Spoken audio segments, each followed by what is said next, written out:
Les mondes ouverts sont aujourd'hui plus que présents dans l'univers vidéoludique. Le terme définit un level design dont le principal intérêt est d'explorer un monde totalement libre, sans mur et sans temps de chargement. On perd alors la définition de niveau et on parle plus couramment de chapitres. Premièrement, les mondes ouverts statiques. Alors dans ce cas-là, on parle d'oublier la limite du jeu, mais dans la limite du possible.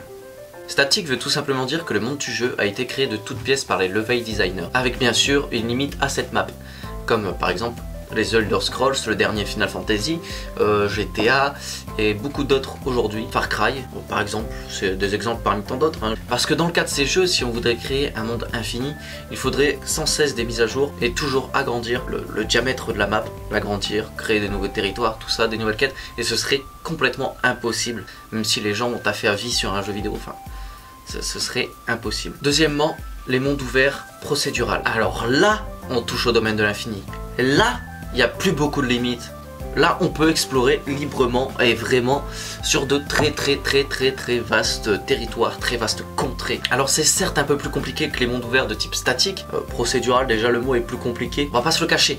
Hein. Alors procédural, qu'est-ce que ça veut dire? C'est assez simple si on grossit vraiment le truc. C'est un algorithme de génération procédurale. Ça veut dire qu'au fur et à mesure où toi qui vas jouer sur ton jeu, tu vas avancer dans le monde, bien ce même monde va se créer en même temps que tu l'explores. L'univers, les lacs, les forêts, les grottes, les montagnes, tout ça se crée en fonction de où tu avances. Tout ça est créé par rapport avec un algorithme. Je ne vais pas vous expliquer l'algorithme, de toute façon je le connais pas, et même si je le connaissais, j'y comprendrais rien. Je pense que la plupart n'y comprendraient rien non plus. Ça doit être assez compliqué quand même. Par exemple, il y a le très connu Minecraft. On arrive dans le monde et tout se génère avec des chunks, tout se génère petit à petit. Quand tu avances dans une direction, ça se génère. Il y a aussi par exemple No Man's Sky ou Dwarf Fortress. Alors, il y a une limite, mais va-t'en essayer d'atteindre cette limite.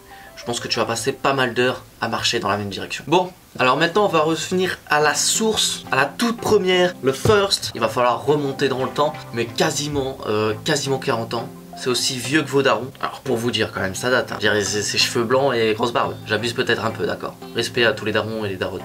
36 ans en arrière pour être exact. Il y a 36 ans sortait le premier open world. Donc c'était en 1981. C'était Ultima One, un RPG sur lequel pour se déplacer c'était un système de cases. Bon, le scénario est pas tip top. C'est un sorcier maléfique qui possédait une gemme de pouvoir. Hein, basique. Et avec cette gemme, il voulait réduire en esclavage la population. Et donc toi, comme un putain de chevalier, tu veux lui péter la gueule. C'est logique, scénario pas tip top. Hein. Apparemment, il y avait des phases dans des vaisseaux spatials, dans la galaxie et tout. Et ça avait l'air d'être ouf quand même pour l'époque. Hein. Bon, on se dit que nos parents auraient pu jouer à ce genre de jeu. Je pense que c'était un peu comme l'HTC Vive. C'est-à-dire, on peut en rêver, mais on peut pas l'acheter. 1984, Elite. Il est représenté comme le pionnier du genre. Donc, comme je vous l'ai dit, il y a une première version en 84, une seconde en 85, une autre en 87, 88 et 91. Voilà. En moins de 10 ans, il y a eu 5 versions différentes. Et nous, on se plaint pour Skyrim HD qui est sorti 5 ans après. Voilà quoi. En gros, tous les 2 ans, ils sortent une nouvelle version. Même parfois plusieurs années de suite. La programmation était plutôt complexe, mais en gros, dans 20 kilooctets, il y avait à peu près 8 galaxies et plus de 2000 étoiles à pouvoir explorer. C'était plutôt énorme quand même. On va pas se le cacher. Avant, on savait faire beaucoup avec très peu. Et ouais. Nos ancêtres. J'abuse un peu pour les gens de 40 ans. Alors là, 1989 sort vite. Bon d'accord, j'y vais, je sors vite. Non bon, cette blague était pourrie. Non bref, 1989 sort vite le premier open world en 3D. C'était un jeu de course, un jeu de voiture. Un peu à la Need for Speed. Il y a Need for Speed comme ça, bon, on peut se balader dans la ville, tout ça. Je sais plus le nom, mais il y a Need for Speed du genre. Bah ouais. On n'a rien inventé. Et là, attention, 1994, 2 ans avant que je naisse, c'était le prologue de mon existence en fait. C'est Elder Scrolls Arena. Et oui, le tout premier de la série. Il était plutôt grand, hein, parce que c'était pas une région genre Skyrim. C'était Tamriel complet. 12 fucking millions de kilomètres à explorer. Ça fait pas mal d'exploration quand même. En sachant qu'il était sûrement beaucoup plus vide. Il faut savoir que le héros, entre le début et la fin du jeu, il a pris 6 ans dans la gueule, le type. Ce qui est pas rien quand même. Tu débutes ton aventure à 20 ans, tu l'as fini à 26 ans. Bah, le type, il a passé 6 ans à marcher, à vagabonder pour aller rechercher je sais pas quoi, je sais pas où. Il est déter, il est déter. 4ème partie, l'explosion des open world. Et là, on va arrêter de fouiller dans les archives. On va venir au temps d'aujourd'hui. On va venir là maintenant. Tu vois, des couleurs, des vidéos, HD, 4K, tout ça, tu vois, tu connais. 2011, Minecraft. Obligé d'en parler. C'est un des jeux les plus vendus au monde. Et puis on connaît tous l'histoire de Notch qui aujourd'hui croupit dans une petite villa, mini villa avec je sais plus combien de salles de bain, je sais plus combien de shots, je sais plus combien de chambres. Le mec il va se faire un terrain de tennis sur son toit. C'est un malade. Et le mec il est devenu sacrément riche. Voilà, Minecraft avec son monde quasiment infini et les possibilités tout aussi larges, les nombreux modes, tous les serveurs. Aujourd'hui encore, plus de 5 ans après, il a encore un très large public, beaucoup de gens y jouent et beaucoup de gens font encore des vidéos sur YouTube, c'en est la preuve. Voilà, 2015, le plus grand open world sans temps de chargement. Je vais parler de Xenoblade Chronicles sur 3DS. Et pour y avoir joué, je peux vous dire qu'il est beaucoup trop grand. Ouais, parce qu'en plus sans véhicule, c'est vraiment très long de faire aller ses petites pattes d'un point A à un point B, de faire toutes les quêtes secondaires, c'est vraiment infect. Le jeu est bien, mais putain, qu'est-ce qu'il est grand. Bon alors voilà, bien sûr, il y en a beaucoup d'autres. Il y a Shenmue, Mirror Edge, GTA, les The Elder Scrolls, The Witcher. On a aussi le dernier Final Fantasy. Mais bon, je vais pas épiloguer sur chaque open world sorti depuis 1981, ok?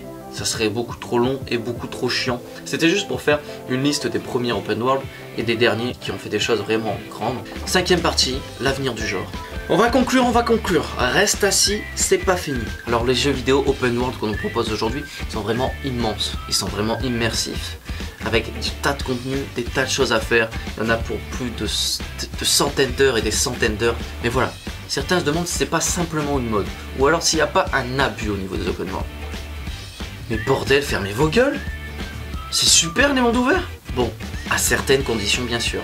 Ah, on est d'accord. Un monde immense sans contenu, c'est chiant. On se fait chier, c'est long. Ah, certains de ces jeux font d'horribles bides, comme No Man's Sky qui en seulement une semaine a vu son nombre de joueurs décroître à une vitesse fulgurante. Au bout d'une semaine, il n'y avait plus personne qui jouait au jeu. Alors qu'il a fait quand même pas mal de ventes à sa sortie.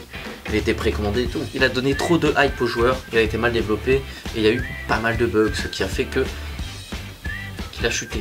La conclusion, c'est que d'avoir un monde immense à explorer, c'est bien, mais avoir un jeu vidéo rempli avec une histoire satisfaisante, c'est mieux. Alors moi personnellement, je trouve que le genre va super bien au RPG. Skyrim, j'y ai passé des centaines d'heures. The Witcher, pareil, j'ai passé énormément d'heures dessus. Le dernier Final Fantasy, il paraît qu'il est superbe. Et je compte me l'acheter, je compte le faire. Mais voilà, il y a d'autres types auxquels ça va moins bien. Par exemple, un Far Cry, son monde est superbe, c'est super beau et tout. Mais on a vite fait le tour et c'est vite rébarbatif. On finit par s'ennuyer et refaire tout le temps les mêmes choses. Voilà, dans tous les cas, je vous pose la question à vous. Qu'est-ce que vous pensez des open world et de l'avenir du genre? Dans tous les cas, j'espère que cette vidéo vous aura plu. Si vous avez kiffé, mettez un pouce bleu. Si t'es pas abonné, tu t'abonnes. Ça fait plaisir à la famille. Et tu partages la vidéo si t'as kiffé ta race. Et on se retrouve le mois prochain pour une petite théorie. Ça concernera le milieu de l'animation.